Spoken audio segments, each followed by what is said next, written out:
Bem-vindos ao IntelliTalks, diretamente do Distrito AMB, do E-Commerce Brasil 2025. E o tema desse painel é o caminho mais curto entre quem vende e quem compra. No painel de hoje, estou recebendo aqui Gerson Dias, diretor de logística e operações na Enjoei. Gerson, bem-vindo, obrigado por aceitar o nosso convite. Obrigado. Daniel Frantz, VP de logística da IntelliPost. Tudo bom? Obrigado Muito por participar. obrigado, imagino que agradeço. Hoje, os executivos da Enjoei pegam aqui em IntelliPost e irão compartilhar aprendizados práticos sobre os maiores desafios ao escalar marketplaces C2C, quando uma pessoa vende para uma outra pessoa, o papel estratégico dos pontos de retirada na redução de custos e como atender a esse novo comportamento dos consumidores que claramente busca cada vez mais conveniência, rastreabilidade e flexibilidade quando compra alguma coisa online. Vou começar aqui direto com o Gerson com uma pergunta direcionada. Gerson, quais foram os principais desafios logísticos ao escalar o Enjoei como marketplace C2C, considerando que os sellers são pessoas físicas com diferentes níveis de conhecimento e profissionalização? Legal. Cara, assim, fazer logística no Brasil não é uma coisa fácil, né?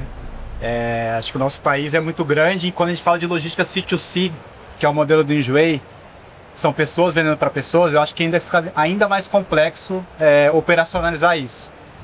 Então acho que quando a gente olha para o modelo C2C, que acho que no Brasil ainda precisa desenvolver muito, é como se cada pessoa fosse um mini CDzinho, né? Então a complexidade se torna muito grande em relação a isso.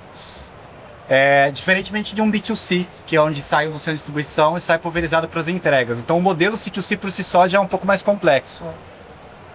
Acho que além disso tem a parte de, quando a gente fala dos nossos fornecedores de frete, as negociações de frete são tudo mais pulverizadas, né? O modelo ainda é novo, então tem empresas muito novas surgindo para fazer esse modelo. E o que potencializa ainda mais toda essa complexidade, na minha visão, é a falta de padronização, né? Imagine que você é uma pessoa vendendo para o Daniel, eu sou uma pessoa vendendo para a Maria. Só que você tem um padrão de embalagem que você vai embalar, você tem um tempo de postagem, eu tenho outro, o Daniel tem outro. Então tudo isso acaba potencializando ainda mais a complexidade do negócio. E acho que aí que entra o Enjoei, entra as empresas parceiras para tentar minimamente colocar um pouco de padrão nisso tudo e fazer isso funcionar. Mas no Brasil ainda, o C2C ainda acaba sendo uma operação complexa e quando a gente pensa na prática tem tudo para dar errado, né, Daniel? Sim. Uma pessoa vendendo para outra que não passa o produto pelo Enjoei, eu não pego o produto na mão, passa na mão do terceiro que faz a entrega. Então tem tudo para dar errado, mas a gente está aqui para fazer dar certo. Exato. E tem que funcionar. Tem que funcionar e está funcionando muito bem. Eu preciso imprimir uma etiqueta e colocar na minha embalagem quando eu mando? Tem esse desafio? Até pouco tempo atrás o Enjoei precisava, né? Eu acho que tudo vai avançando, né? Eu acho que tecnologia está aí para avançar junto com operações, mas hoje a gente já tem um QR Code que você chega, já está tudo muito mais digitalizado para facilitar ainda mais a vida do seller, né? Ninguém tem mais impressora em casa hoje em dia, né? Então... ninguém vai ter impressora, né? Não. E aí você tem que imprimir aquela etiqueta. Como que funciona isso? Então basicamente hoje um seller da Enjoei, ele chega, né, no nosso ponto de envio com apenas um celular, um QR Code digital, com o pedido devidamente embalado, né? Ali com a embalagem padrão, né? Que o Enjoei tem lá suas políticas de embalagem. E basicamente ele chega com o QR Code, ponto, vai fazer essa leitura de QR Code, vai identificar quem que é o remetente daquela carga, daquele pacote, e quem que é o destinatário daquele pacote, e a pega aqui vai basicamente etiquetar aquele pacote. Então ali do envio em diante, esse pacote começa a ter uma identificação física e a gente sabe quem está enviando, quem está recebendo e qual que é o pacote, né? Então a gente faz basicamente uma etiquetagem no ponto. Então não precisa ter a impressora, né? Como a gente comentou, tira a fricção do vendedor, né? Ele praticamente tem um produto, embala e vai até um ponto mais perto para fazer o envio. E lembrando que são infinitos SKUs, né? Então o Enjoei ele não vende só moda, não vende só roupa, vende tudo. Então acho que entra um pouco da padronização que eu falei, onde que as empresas entram para padronizar. Então o cara pode vender um celular, pode vender roupa, pode vender uma bicicleta, enfim. De fato a gente tem que se adaptar, né, a essas não padronizações dos sellers e fazer a melhor operação possível. Indo aqui agora, Daniel, uma pergunta direcionada para você. Dentro do teu universo, IntelliPost, pega aqui. Como os pontos de envio ajudam a reduzir o custo logístico para os marketplaces e para os sellers, né? Especialmente no contexto de entregas de long tail, uma capilaridade nacional, tem que chegar em qualquer cantinho do Brasil. Perfeito. Eu acho que quando a gente volta no muito tempo atrás, né, o mercado de logística brasileiro ele era praticamente dependente 100% dos Correios, né, que é a empresa estatal, que é acho que a única empresa que está mais bem pulverizada em termos de pontos de envio. Principalmente quando a gente olha para a Enjoei, né, Marketplace Second Hand, C2C, você tem um desafio, um custo logístico de fazer essa coleta. Né? E como é que você reduz esse custo? Você não consegue, na casa de cada vendedor, fazer uma coleta 1 a 1, porque esse custo seria inviabilizaria aquela venda. Então ela pega aqui através dos pontos de envio, né, consegue estar presente em todas as cidades, em cada bairro, disponibilizado para esse vendedor fazer o drop, né, fazer o envio daquele pacote. E aí, junto com os parceiros logísticos que a Enjoei faz a gestão, né, que são transportadores privados, a gente faz a entrega do last mile. Então a pega aqui entra como essa primeira milha, né, assim, muito presente nas regiões, reduzindo o custo logístico. Então quando você dá mais opção de envio, né, da gestão do envio, você consegue ter um envio um custo menor. Aí acho que além disso também a pega aqui, diferente do modelo logístico estatal como a gente tem hoje, a gente também consegue conectar vários transportadores privados no mesmo ponto. Então, se esse vendedor tem um pacote ou 2 pacotes, ele consegue deixar tudo no mesmo local. Isso também acaba gerando, diria, uma experiência melhor para ele. Indiferente de qual que é a transportadora que aquele pacote vai ser entregue, ele consegue usar sempre o mesmo ponto. Então, isso acaba gerando também uma experiência para ele de postagem, né, menos fricção, né? Que eu acho que aqui é o ponto de como é que a gente tira a fricção desse vendedor para fazer esse pacote chegar até o consumidor. Quando a gente fala de logística, tem alguns termos. O primeiro é a primeira milha, né? Certo. Que é uma coisa que a gente faz historicamente. E tem uma outra coisa que é a última milha. Vocês têm um modelo de trabalho novo em que vocês, pelo que eu entendi, me conta um pouco disso, Daniel, conseguem atender os clientes da Pega Aqui, da IntelliPost, nas duas pontas. É isso mesmo? Como funciona? A Pega Aqui, ela se posicionou nos últimos 5 anos como um player de primeira milha, né? Então, que a primeira milha, a entrega ela é dividida praticamente em 3 grandes trechos. Que a gente chama de primeira milha, né, o middle mile, a transferência e o last mile. Então a Pega Aqui ela se posicionou nos últimos 5 anos na primeira milha, onde a gente faz essa primeira etapa da entrega, leva até um hub regional e dali em diante o transportador parceiro da Enjoei coleta e se faz a entrega até o consumidor. E a Pega Aqui agora, né, com o Enjoei também como nosso grande parceiro nessa iniciativa, também a Pega Aqui começa a ser uma opção de entrega de última milha, do last mile. Então, dentro das opções que a gente tem de fazer essa entrega chegar até a casa do consumidor, a Pega Aqui também é uma opção. Então, ela continua sendo esse player da coleta dos pontos da primeira milha e agora também parte de ser uma outra opção de última milha. Isso faz com que a gente tenha mais concorrência na última milha, é benéfico para o nosso cliente, é benéfico para o consumidor, que vai sempre escolher o melhor prazo e o melhor custo e gera uma concorrência ali nessa última milha. Bacana. Então, na mão de quem vende, a mão de quem compra, vocês conseguem fazer todo o processo. Exatamente. É o que a gente chama do Enjoei de... Eu tô aproveitando o gancho que o Daniel falou aqui. Até pouco tempo atrás, a gente tinha um parceiro que fazia a operação no Enjoei, né? E a gente veio aumentando esse pool justamente para trazer mais flexibilidade, mais agilidade, mais nível de serviço para o consumidor. E, obviamente, diminuição de custos também, para todo mundo. E aí a gente entrou com um projeto, né, lá dentro do Enjoei a gente chama projeto de logística descentralizada, que é justamente fazer toda essa quebra de first mile, last mile. Então a gente faz a melhor combinação logística possível, né, dentro disso você pega aqui um super parceiro lá que ajuda a gente nessa construção. Então a melhor combinação de first mile com last mile para o consumidor. Então acho que foi um super projeto lá junto com as integrações fáceis de fazer com novos transportadores, com novas APIs, etc. Então acho que a gente vem com uma cabeça, pelo menos dentro do Enjoei, de uma logística cada vez mais centralizada com foco no atendimento do consumidor. Eu acho que é isso, né? Complementando, acho que é a forma de fazer a logística mais inteligente que você começa a fatiar a cadeia, né? A quebrar isso em etapas, né? Então, ao invés de você ter um único player que faz tudo, porque nem sempre ele faz bem o first mile, nem sempre ele tem os melhores pontos em todas as regiões, né? Mas talvez ele faz o last mile bem, ele tem um bom acesso, ele tem uma boa capilaridade, mas nem sempre ele tem a boa capilaridade no first mile. Então, como você quebra essa cadeia, você tenta pegar o melhor dos dois mundos, né?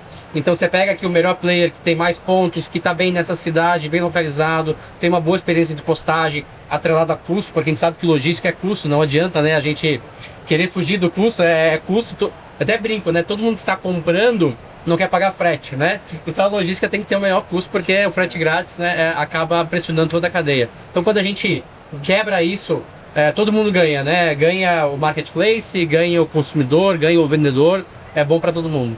Quais tendências globais de OOH Delivery, Out of Home Delivery, vocês já observam no Brasil? E como estão inovando para atender esse comportamento do novo consumidor, que está cada vez mais acostumado com ir em algum lugar, pegar ou entregar um produto, que busca conveniência, flexibilidade e a melhor opção no envio ou na retirada? Sim. Quando a gente fala de Brasil, eu acho que tem umas tendências de fora, principalmente da Europa, que vem, principalmente no modelo C2C, que tem chegado no Brasil. Mas, na minha opinião, o Brasil ainda está muito atrasado no modelo C2C. Eu acho que tem muita coisa que a gente precisa fazer bem feito ainda, o famoso feijão com arroz bem feito. Eu acho que, a gente tem que trabalhar um prazo de entrega bem feito, a gente tem que trabalhar numa logística reversa, nosso tracking ainda, acho que tem bastante oportunidade, entrega super expressa, são pouquíssimas empresas que fazem entregas expressas. Então acho que no Brasil a gente tem bastante oportunidade antes de avançar para alguns modelos que estão na Europa. Quando a gente olha para fora, obviamente, né, na Europa, principalmente no modelo C2C, acho que já está migrando lockers, pickups, acho que é um pouco de tendência, que obviamente vai chegar no Brasil, mas eu ainda acho que a gente tem que trabalhar a base bem feita ainda para chegar lá. Acho que a gente vai chegar, mas tem que chegar lá.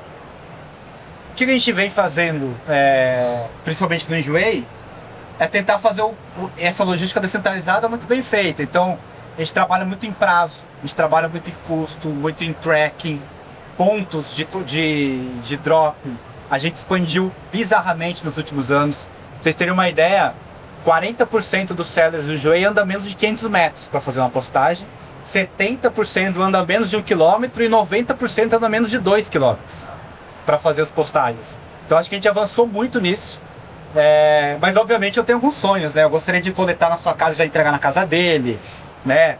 Que o picape, o cara pudesse retirar 24 horas por dia, no trabalho, na conveniência, onde ele quiser, enfim.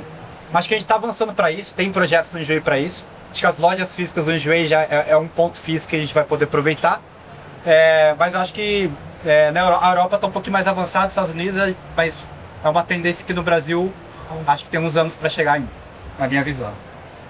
Não, de fato, o Out of Home na Europa diria, muito mais avançado que no Brasil, e tem uma diferença, né? Quando a gente olha e fala de Out of Home, que aí é poodles, lockers, né? Que tudo isso tá, diria, a entrega fora de casa.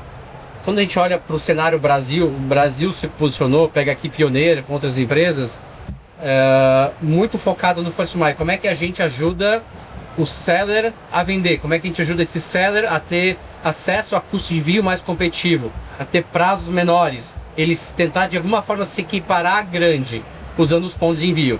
Quando a gente olha para o mercado americano, até o europeu, que já está há bastante tempo, é muito mais focado na visão do consumidor, no last mile. Então aqui a gente olha o ponto, o Out of Home aqui é muito mais focado para o seller, para a primeira milha. A gente vê muito pouco de last mile, né? Então a gente vê quem faz isso muito bem. Empresas que têm uma vasta lojas físicas com os varejistas, que aí tem gente que tem 20%, 30% do percentual de entregas que são retiradas na loja. Mas ele tem uma boa presença, tem um acesso de frete muito melhor, um custo de frete muito menor. A gente vê poucas, né, e já teve iniciativas, a própria Pega aqui já teve, de fazer, por exemplo, o pick-up, não tão bem sucedido, por uma questão cultural do consumidor, por uma questão de capilaridade. A gente precisa de muitos pontos para ter esse acesso, né, ter um ponto em cada esquina. Quando a gente olha para o mercado lá fora, o mercado europeu tem mais de 400 mil pontos, né, seja ele locker, ou seja ele um ponto, uma loja, mas muito focado para o consumidor retirar, para o consumidor devolver, para uma falha de entrega que não foi bem, né, não foi sucedida, deixar num ponto. Então eles estão muito mais evoluídos, mas também isso devido à cultura do próprio europeu, né, do próprio local, Quando a gente vê muitos prédios não tem porteiro, um pouco diferente da cultura brasileira, então faz com que, se eu não estou em casa, esse pedido vai voltar, então eu prefiro já escolher a papelaria do lado da minha casa para receber, então isso força também. A gente vê países que tem 70% das entregas que é Alpha Home, quer dizer que não vai mais porta a porta, né? Já é num locker, já é num ponto. Isso faz com que você tenha um custo competitivo, porque esse entregador ele é muito mais produtivo, entregando em locker em ponto, então ele consegue fazer 300 entregas, enquanto um entregador batendo de porta em porta ele faz 100 no mesmo tempo. E sem falar também, a gente ainda acho que está no Brasil um pouco mais embrionário esse assunto, que é a questão de ESG, né? Emissão de gás carbônico por entrega. Na Europa já tem várias agendas muito mais evoluídas, né? Tem uma pressão muito maior por isso, no Brasil ainda acho que um pouco menos, mas uma entrega que está fora de casa, você para num ponto e deixa 40 pacotes, o teu gás carbônico emitido por pacote é muito menor. Então acho que a gente no Brasil tem muito ainda, diria, muito chão, né? Muita poeira aqui para andar. Mas tem muita coisa para evoluir, isso que é bom, né? Acho que a gente olha para frente, tem muita coisa para fazer. E acho que tem um ponto de extensão territorial, né? Também. A gente fala de uma França, cara, é muito fácil colocar. Fácil, né? A França É mais fácil colocar cap e tal, enfim, a França você atravessa a França de bicicleta, né? Inteira. Mas no Brasil, cara. Eu tava olhando, né? É muito grande, é muito grande. Inglaterra, né, que é um país infinitamente menor que o Brasil, compara alguns estados, tem, se não me engano, 7 mil, 10 mil pontos. Tanto para você enviar, quanto para você receber ou para você devolver. No Brasil a gente não tem isso, né? Então eu precisaria de 20 mil pontos no Brasil. É uma das grandes metas da Pega Aqui, de ter daqui a 5 anos 20 mil pontos. Claro que a gente tem que equilibrar isso também com a evolução dos nossos clientes, parceiros. Mas acho que tem uma grande meta e uma métrica que a gente quer ter um ponto no Brasil em 5 anos, onde você, em qualquer lugar que você tiver, se você andar 7 a 10 minutos, você vai encontrar um ponto. Acho que essa é a nossa grande meta, né? Essa é a nossa grande meta para o futuro de, cara, você quer enviar, você quer retirar, você quer devolver, qualquer lugar que você tiver, 10 minutos você está no ponto, Pega Aqui. Acho que esse é o nosso grande objetivo. Curiosidade, sabe qual que é a maior fronteira terrestre da França? Não. Sabe? Não. Chuta. O país que tem a maior fronteira terrestre com a França. Bélgica? Brasil. Porque a Guiana A Francesa. fronteira geográfica da Guiana com a Amapá é maior que a Bélgica, que a Alemanha, que a Itália, que a Espanha. Difícil, cara. Tá pra você ver o tamanho do nosso país, né? Difícil. É bizarro.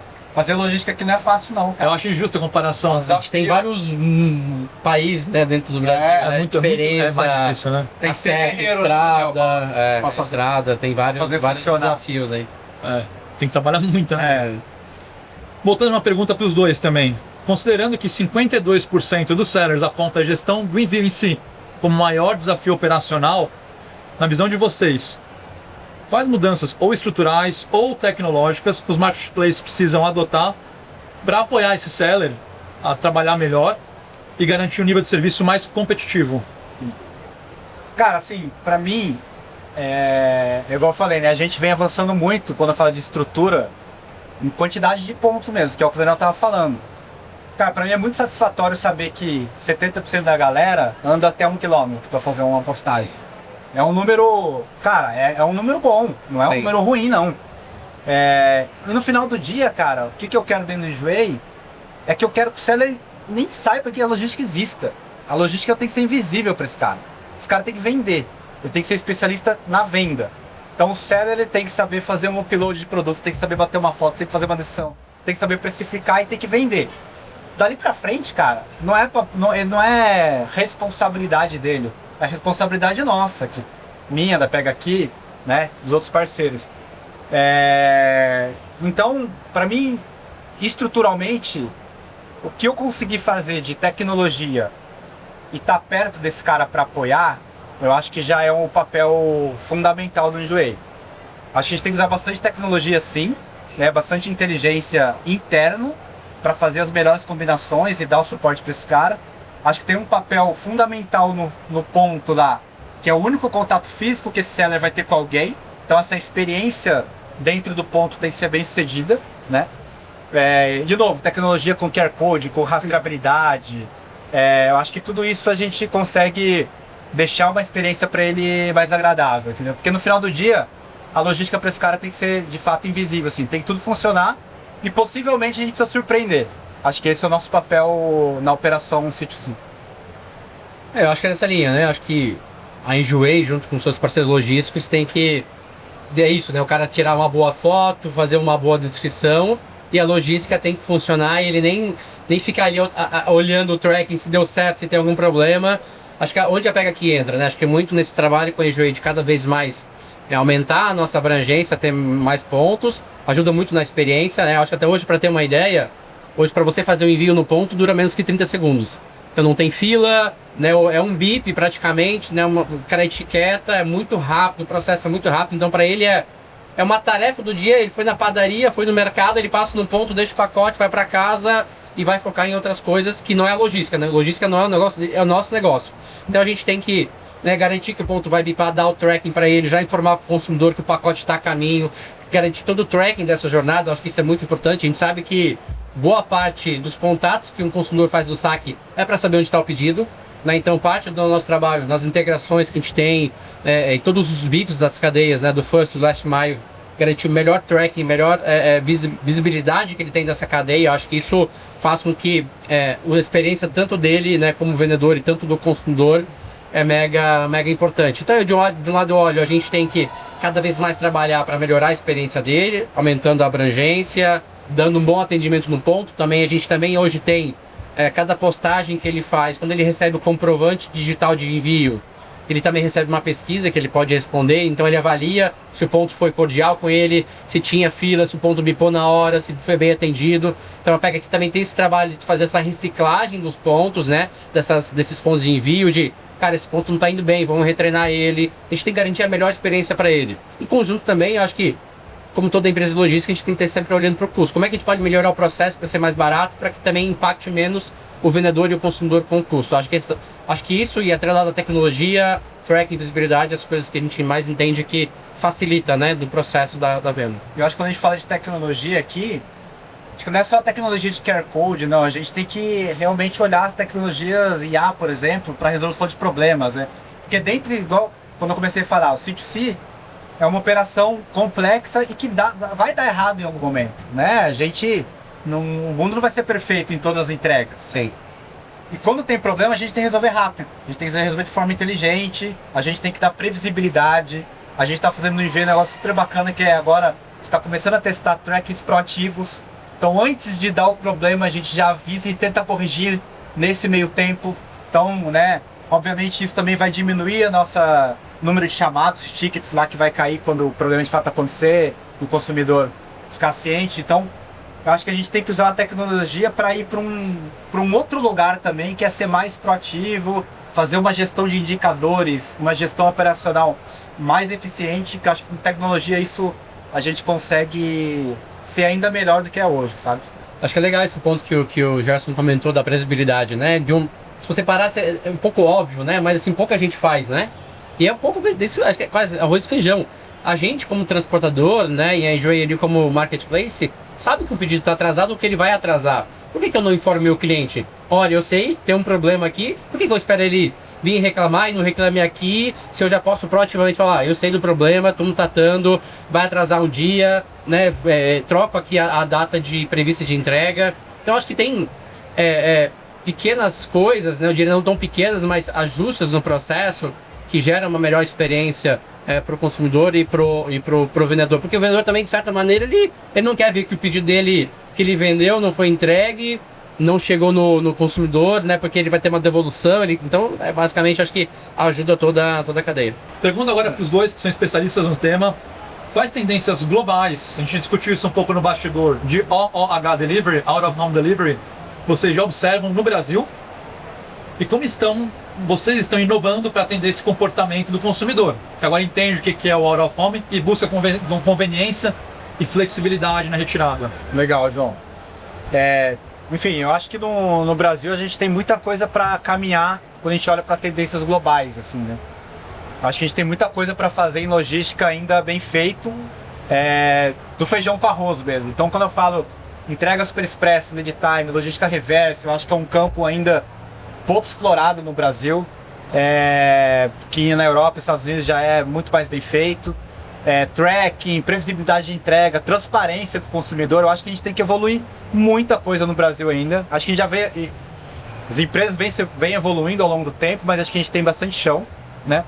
Obviamente, quando a gente olha para fora, tem muita coisa legal, principalmente do C2C, né? Picape, 24 lojas de conveniência que você retira o seu produto em 24 horas por dia.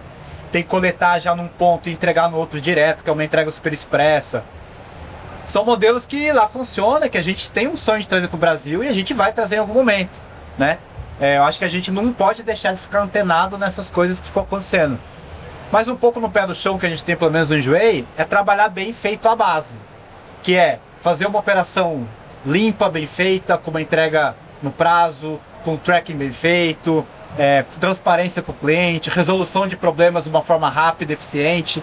Então, aumento de PUDOs, né, de pontos de coleta, que eu acho que aí você de fato traz uma experiência bacana, o ponto está preparado para receber esse seller lá, para receber o pacote dele. Então acho que aliado a tudo isso com tecnologia, no final do dia a gente está conectando pessoas através de um pedido, né? É o que a gente faz. E essa conexão tem que ser bem feita com tecnologia, uma operação limpa, né? Bem feita. Então acho que hoje a gente está trabalhando na base, obviamente olhando as tendências e tentando adaptar para o Brasil, mas na Europa eu vejo essas tendências acontecendo mais rápidas e mais maduras, né, do que aqui. Acho que tem uma questão de time, né? No Brasil, em alguns determinados assuntos logísticos, a gente ainda lá fora acontece antes e aos poucos vem para cá. Tem uma questão também cultural também, né? Seja do próprio vendedor, do consumidor. Eu, como entusiasta, né, do out of home e acabo estudando um pouco, olhando para fora, acho que tem duas coisas que acabam distinguindo um pouco de como é que a gente usa PUDOs e lockers Brasil versus Europa ou mercado norte-americano. No Brasil, a gente usa muito os PUDOs para first mile, né? Todos os marketplaces, pode ver, né? Enjoei, todos os grandes marketplaces usam um ponto ali como parte estratégica para os pequenos vendedores, então acho que isso já está muito bem posicionado, já está sólido. A gente vê pouco ainda usando para o lado do consumidor, né? Para uma reversa, para uma retirada. Isso a gente vê pouco evoluído no mercado brasileiro. O que a gente acontece quando a gente olha para o off-home, a gente vê os varejistas que têm loja física, tem um share de retirada na loja maior do que um PUDO, né? Então tem players que tem 20% a 30% dos clientes sendo retirado em loja física, que já acontece. Quando a gente olha para o mercado europeu, principalmente, a gente já vê uma outra tendência, muito mais focado no consumidor. A gente tem países como acho que a Polônia, se eu não me engano, tem 70% das entregas são retiradas no locker e no ponto. Só que a gente vai para lá, tem um locker e um ponto a cada esquina. Então não é sobre o out of home vai substituir a entrega tradicional, é sobre dar flexibilidade. Você quer receber em casa? Recebe. Você quer retirar num ponto? Recebe. Você quer retirar meia-noite? Recebe. Então é questão de dar conveniência, flexibilidade para aquele consumidor. Tem questão cultural, né? É uma pessoa que já está mais acostumada a ir para a rua, é uma pessoa que anda mais na rua, o prédio não tem porteiro, então tudo isso acaba favorecendo a utilização do ponto no last mile no mercado europeu mais maduro, porque também já estão lá há mais tempo, maior. Eu acredito que isso aos poucos vem para o Brasil, principalmente na retirada do last mile, para uma devolução, mas ainda está engatinhando nesse assunto, né? Para você ter ideia, como eu comentei, da Polônia, países como Inglaterra, né, que infinitamente menor em questão de extensão territorial, tem 7, 10 mil pontos. O total da Europa acho que tem 450 mil pontos, seja ele lockers ou seja PUDOs. Então, de fato, isso também, querendo ou não, a rede, né, de pontos, network que eu me chamo, favorece muito também a adoção desse modelo. No Brasil a gente tem que equilibrar também isso, mas eu vejo isso acontecendo nos próximos 5 anos, acho que uma grande virada para esse modelo também. Eu acho que é complementar, não é uma substituição. Acho que o modelo de out of home não vem para a entrega em casa vai acabar, ela vem para dar flexibilidade, da opção, da conveniência. Se você quer receber em casa, você continua. Se quer retirar num ponto, continua, né? E acho que também outro dado importante quando a gente olha para o modelo lá fora é a questão de custo, né? A gente sabe que o custo do out of home é muito mais barato do que a entrega em casa. E também da questão de emissão de gás carbônico, né? Tem acho que 70% menos emissão de gás carbônico por pacote entregue numa entrega tradicional, numa entrega em ponto, né? O motorista ele consegue ser muito mais produtivo, ele consegue entregar 300 pacotes por dia em pontos ou lockers em detrimento de ele entregar casa a casa. Então isso traz um custo logístico menor e também traz uma emissão de gás carbônico menor por pacote. Bacana. Seguindo aqui já meio que na linha, considerando que 52% dos sellers apontam que a gestão de envio é o maior desafio operacional, esse é um dado da ABCom. Na visão de vocês, quais mudanças estruturais ou tecnológicas os marketplaces precisam adotar para apoiar esse seller, às vezes uma pessoa física, a garantir um nível de serviço competitivo? Cara, eu acho que o seller ele tem que vender, né? Acho que a experiência do cara tem que ser na venda. Então, quando a gente fala de logística aqui, tá discutindo com o Daniel, a logística para esse cara tem que ser invisível. Ele não tem nem que saber que existe a logística no meio. Ele vende na plataforma e ele espera que chegue no destino. Então, acho que uma logística bem feita, ela pro cara passa a ser invisível e a gente tenta fazer ela ser surpreendente, né? Seja em qualidade, seja em tempo de entrega, seja na experiência que ele vai ter na postagem. Então acho que é por aí o caminho, assim. Obviamente, quando a gente fala de tecnologia, a gente já está pensando em IA para resolução de problemas, para ser mais proativo, para avisar que pode acontecer alguma intercorrência no meio do caminho, para fazer gestão dos parceiros logísticos, para trazer os melhores indicadores, os pontos críticos onde tem que olhar. Então acho que tudo isso a gente traz um pouco de tecnologia para plugar novos parceiros na nossa plataforma. E a tá usando muita tecnologia para que essa integração seja cada vez mais rápida, né? E tudo isso é para quê? Para a gente crescer. Aí a gente vai para a parte estrutural, para crescer quantidade de PUDs, para ter mais qualidade nesses PUDs. Igual eu falei, cara, a gente fala que 90% dos sellers andam até 2 km no Brasil. Cara, é muito da gestão que a gente teve com os parceiros e da nossa ambição de estar pulverizando cada vez mais essa operação. Então acho que tecnologia e operação é que faz essa logística para o seller ser invisível, e se for invisível é o que vai funcionar. Acho que o Gerson usou um termo muito bom, né? A logística é invisível para o vendedor. Ele tem que estar preocupado, de fato, em tirar a melhor foto, fazer a melhor descrição. E ele tem que postar o pacote dele e esquecer. Ele sabe que aquilo vai ser entregue no prazo, que o consumidor não vai devolver, porque chegou em boas condições, chegou no prazo correto, né? E teve uma boa experiência. O consumidor não vai ficar preocupado. Então acho que quando a gente faz a logística não ser perceptível para o vendedor, acho que a gente fez o nosso papel, né, como parceiro logístico. E acho que como é que a gente faz isso invisível, né? De fato, dar visibilidade para ele, dar tracking, né? Dar visibilidade para o consumidor. Acho que a previsibilidade, né? Falar, vai atrasar, eu sei, estou olhando para isso, vou resolver o problema, porque problemas vão acontecer, né? A gente sabe, né? A gente não vai conseguir fazer 100% das entregas, chegar 100% no prazo, é difícil. Mas a gente dá previsibilidade, a gente comunica isso de forma antecipada, transparente, ajuda muito a logística a se tornar invisível. A experiência, quando a gente olha, a gente dá melhor cobertura de pontos. Se a gente tem ponto muito bem localizado, que esse seller vai chegar lá, não vai precisar andar tanto, vai ser bem atendido, vai ser rápido, o ponto vai fazer o tracking dele, vai bipar, vai gerar o comprovante de envio. Ele não vai abrir uma reclamação para a Enjoei, ele não vai se incomodar com aquilo, porque foi um processo totalmente sem fricção, né? Então, quando a gente dá uma boa experiência para ele, faz o nosso trabalho muito bem feito, eu acho que essa é a parte que a gente precisa fazer para se tornar invisível para o vendedor, para ele de fato se preocupar com a coisa que é mais importante para ele, que é vender, né? Ele quer vender, ele quer se desfazer daquele produto, daquele item que ele não usava mais. Esse é o papel dele, o nosso papel é de fazer esse pacote chegar do outro lado, né? Basicamente, acho que é o nosso desafio. Tem dado certo. Quando dá problema, né, Daniel? Que dá, porque de novo é um modelo complexo, Sim. A gente tem que resolver rápido da melhor forma. É isso. Eu acho que a gente tem que saber usar, né? Tem que ter uns planos ali de contingência para que a gente possa atuar nos desafios do dia a dia que a gente acaba enfrentando. E Gerson, falando dos problemas, resolver problema, na tua visão, qual o maior erro estratégico que os marketplaces de todos os tamanhos podem cometer hoje ao planejar uma expansão logística? Depois eu vou passar a pergunta para você também, Daniel.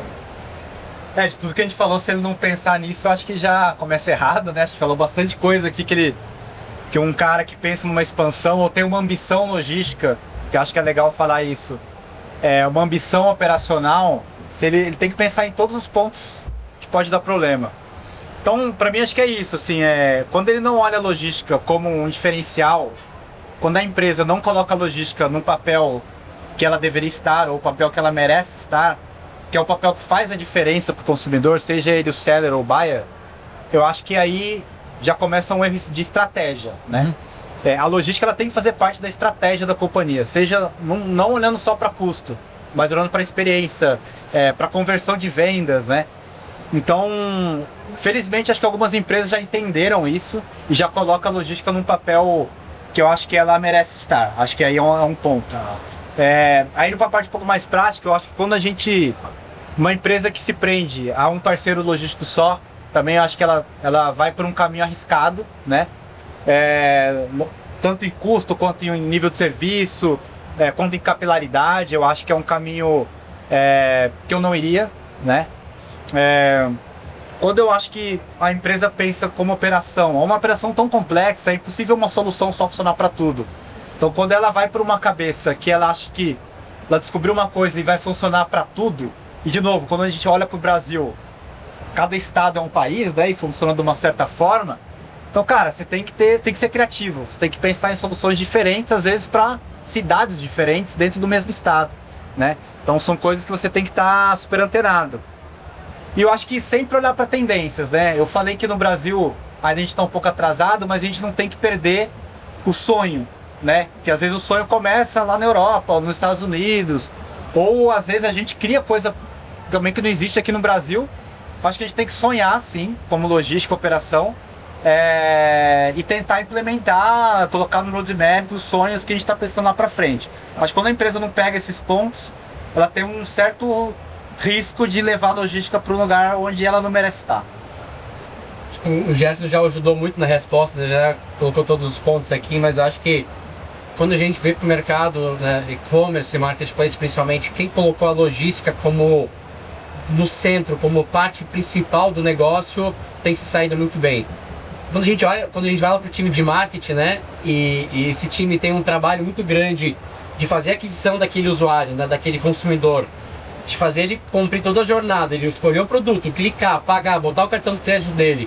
E se a logística não vai bem, né, e ele não voltar a comprar, a gente perdeu um cliente.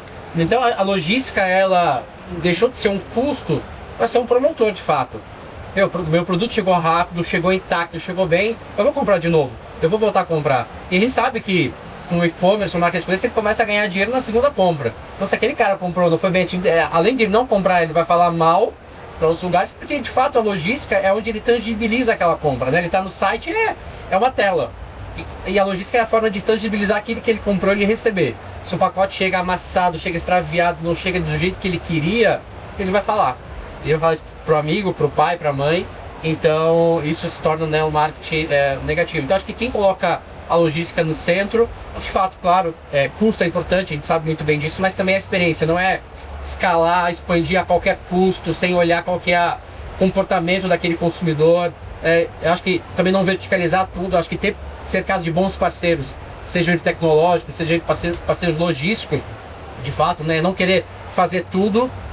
Eu acho que você consegue ter uma boa estratégia de expansão, né? Basicamente é um Lego, né? Então você pega parceiros logísticos, tecnologias e vai montando isso, tentando pegar o que cada um faz de melhor, porque acho que, né, não tem um player logístico para fazer o Brasil inteiro muito bem. Então você pega, esse cara aqui é muito bom no Nordeste, eu vou escolher esse cara, é meu parceiro aqui, esse cara é bom aqui nessa região, essa tecnologia me ajuda na previsibilidade. Então você vai montando um quebra-cabeça, e eu acho que isso para mim é parte de como montar uma logística de marketplace de sucesso. Não tem um pensamento estratégico por trás, não é só botar um produto e esperar ele chegar. Não é só ir lá negociar uma tabela de frete, subir essa tabela de frete e achar que tudo vai funcionar, né? E achar que um player vai resolver tudo. Acho que tem tudo, né? Acho que o Gerson tá aqui, pode falar melhor, né? Ele como responsável junto com o time dele de organizar todo esse quebra-cabeça da Enjoei.